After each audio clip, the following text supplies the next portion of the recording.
बिस्मिल्लाहिर्रहमानिर्रहीम। अस्सलाम वालेकुम नाज़रीन, आई एम खामोश पठान .com की जानिब से।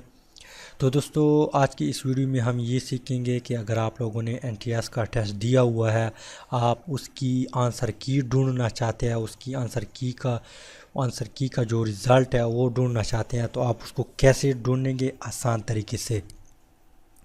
लेकिन उससे पहले अगर आप लोगों ने खामोश पठान चैनल को सब्सक्राइब नहीं किया तो सबसे पहले खामोश पठान चैनल को सब्सक्राइब करें और साथ वाला जो बेल आइकन है उस पर लाजमी क्लिक करें ताकि आपको हर आने वाली न्यू वीडियो की अपडेट मिल सके। तो सबसे पहले हम क्या करते हैं, यहाँ पे जो अक्सर लोग मिस्टेक करते हैं वो यहाँ पे इस तरह कीवर्ड टाइप करते हैं NTS आंसर की। इस तरह कीवर्ड टाइप करने से क्या हो जाता है कि यहाँ पे बहुत सारे जो वेबसाइट है आ जाते हैं। फ़र्ज़ करें मैं इसको ओपन कर देता हूँ,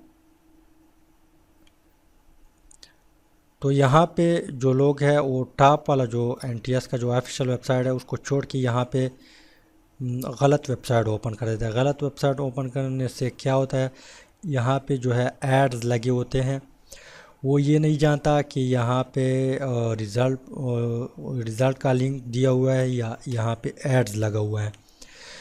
तो वो जब इस पे क्लिक करते हैं तो उसी पेज में रह जाते हैं और वो उसके लिए मुश्किल बन जाते हैं कि अब मैं क्या करूँ, कहाँ से आंसर की ढूंढूँ। तो मैं आप लोगों को आसान तरीका बता देता हूँ। यहाँ पे आप लोगों ने क्या करना है, NTS का जो ऑफिशियल वेबसाइट है उसको ओपन करना है, nts.org.pk। आपने इसको इंटर किया, इंटर करने के बाद इसकी ऑफिशियल वेबसाइट में चला जाएंगे। तो यहाँ पे न्यू जो है, न्यू में पहले आपने ढूंढना है।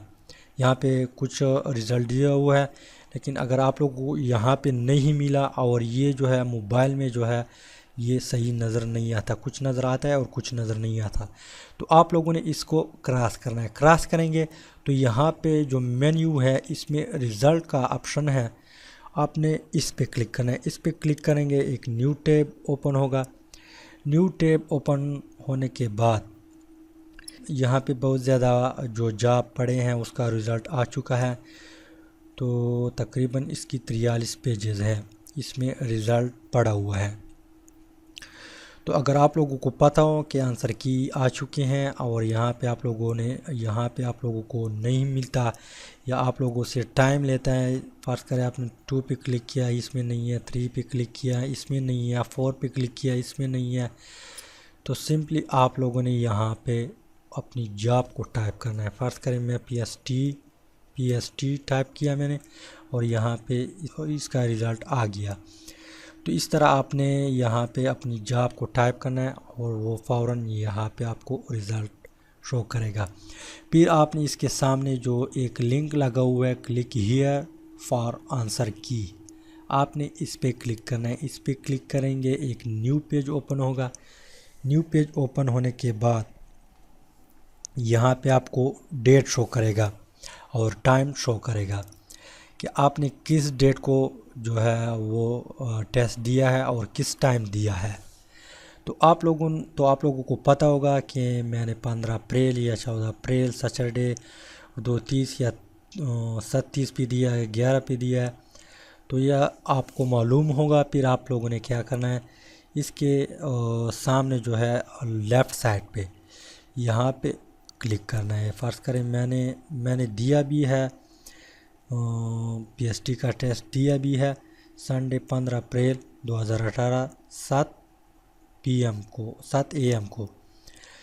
तो आप लोगों ने लेफ़्ट साइड पे PST जो पोस्ट हैं या सिटी की है या दूसरा जॉब है, आपने इस पे क्लिक करना है। इस पे क्लिक करेंगे तो एक न्यू पेज ओपन होगा। न्यू पेज ओपन होने के बाद आपको बुक कलर का ऑप्शन देगा कि आपका ब्लू है, ग्रीन है, पिंक है, वाइट है, येलो है। फिर आपका जो बुक होगा आपने उस पे क्लिक करना है। उस पे क्लिक करेंगे तो यहाँ पे आपकी तमाम जो बुक के MCQs है उसका रिज़ल्ट आ जाएगी, आंसर की आ जाएगी। फिर आप लोगों ने अपने टेस्ट के साथ कंपेयर करना है। आप लोगों को पता चल जाएगा कि मैं इतने मार्क्स ले चुका हूँ। 40%, 20, 60, 70, 80, 90। और अगर आप लोग इसकी शॉर्टकट्स, जो स्क्रीन शॉर्टकट है उसको लेना चाहते हैं, आपके पास मोबाइल है तो मोबाइल को मुझे पता नहीं है कैसे लेता है, आप लोगों को पता होगा। या अगर आप लोग के पास कंप्यूटर है तो ओपेरा में जो है डायरेक्टली आप ले सकते हैं। यहाँ पे कैप्चर करेंगे, इस तरह आप सेट करेंगे। सेट करने के बाद इस तरह आप नीचे आएंगे और फिर आपने तमाम को सेलेक्ट किया और फिर आपने कैप्चर पे क्लिक किया। या अगर आपके पास ओपेरा नहीं है तो आपके पास विंडोज 7 इंस्टॉल है, 7 में आपने एक टूल को टाइप करना है, यहाँ पे सर्च करना है snipping tool. Snipping tools type करेंगे, यहाँ पे ये जो है आपका पेज ब्लर होगा और फिर आपने इस तरह खींच लेना है। खींच लेने के बाद ये कैप्चर करेगा और फिर आपने सेव करना है। तो उम्मीद है कि कुछ ना कुछ समझ आया होगा। Thanks for watching.